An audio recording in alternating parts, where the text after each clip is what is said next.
পিছনে বদনাম করে সামনে এসে আন্তরিকতা দেখানো মানুষগুলোর থেকে দূরে থাকাই উত্তম, কারণ এরা প্রকাশ্য শত্রুর চাইতেও ভয়ঙ্কর। আমি বোকা নয়, চুপচাপ আছি বলে ভেবো না আমি কিছু জানি না, বরং আমি সব কিছু জানি, শুধু চুপ থেকে মানুষের অভিনয়গুলো দেখি।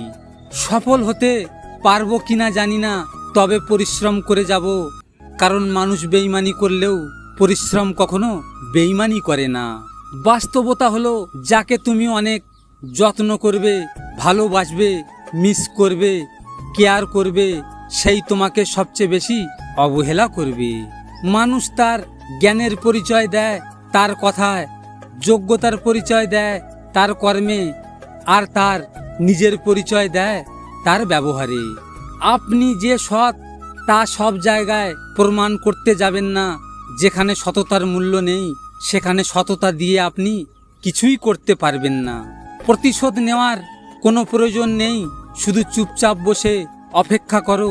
যারা তোমাকে আঘাত করেছে তারা নিজেরাই শাস্তি পাবে, আর তুমি যদি ভাগ্যবান হও তাহলে তুমি তা নিজে চোখে দেখতে পাবে।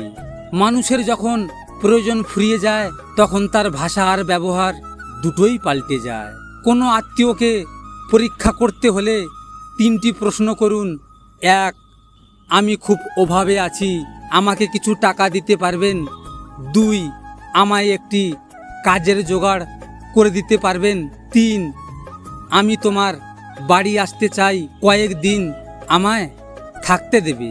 কুকুরের উপকার করেন, দেখবেন রাত জেগে আপনার বাড়ি পাহারা দেবে, আর মানুষের উপকার করেন, দেখবেন সবচেয়ে বড় বাঁশটাই আপনাকে দেবে। কিসের এত অহংকার? মৃত্যুর পরে প্রথম যেটা হারাবে সেটা হলো তোমার নাম। সবাই এসে জিজ্ঞেস করবে লাশ কোথায়, তোমার নাম কেউ জিজ্ঞেস করবে না। ভিডিওটি ভালো লাগলে পাশে থাকবেন, আর হ্যাঁ, নিজের খেয়াল অবশ্যই রাখবেন, কারণ এটা স্বার্থের দুনিয়া। এখানে নিজের খেয়াল নিজেকে রাখতে হয়, অন্য কেউ রাখবে না। দেখা হচ্ছে পরের ভিডিওতে। ভালো থাকবেন, সুস্থ থাকবেন।